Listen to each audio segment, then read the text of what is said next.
Get ready for dictation. Start.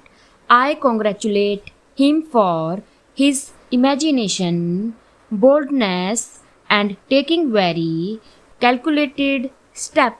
Deficit financing is a very effective instrument in the hands of the finance minister, which has to be used in a very calculated and selective manner, otherwise undesirable consequences are bound to follow. But here the finance minister has weighed every step and taken calculated risk. We can very well analyze the assumptions which he was having in his mind when he took this step, where he did not levy any additional tax and left such big deficit uncovered. According to him, he had two or three assumptions. One is that monsoon is going to be good.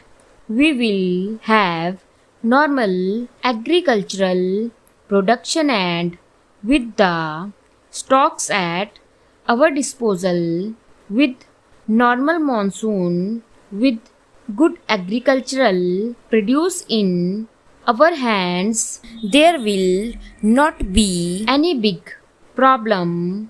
That is one assumption. Another assumption is what he has clearly stated in his budget speech, announcing a number of concessions in the case of direct taxes. He expects that everyone will behave properly. Exemption limit was raised from rupees 40,000 to rupees 50,000. Surcharge reduced from 20 to 10%. He expects better tax returns to be filed so that he will be able to concentrate on major parties, leaving out the smaller one as far as possible.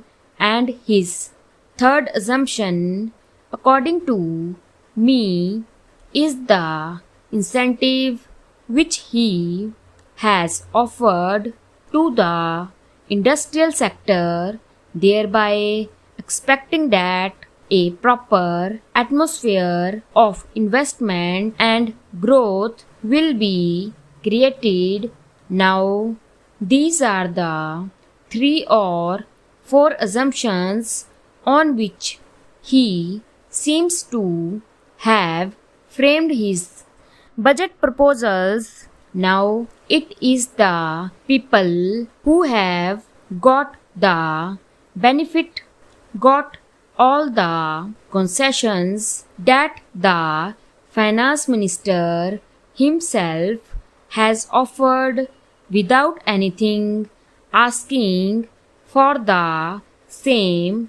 I do not think that any pressure was brought on the finance minister for these concessions. He, on his own, knowing the working of the industry department, knowing also the working of the finance department, has announced so many concessions with a view to create a proper atmosphere of growth and production. He expects that his budget proposals will ultimately lead to greater production both in the industrial sector as well as in the agricultural sector. How best we respond is now left to the common people.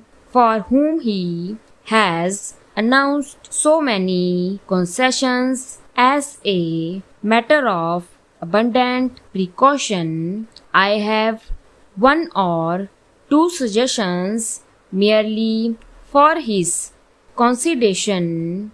The first point which I would like to suggest will be about appreciable reduction in the non-developmental and non-plan expenditure.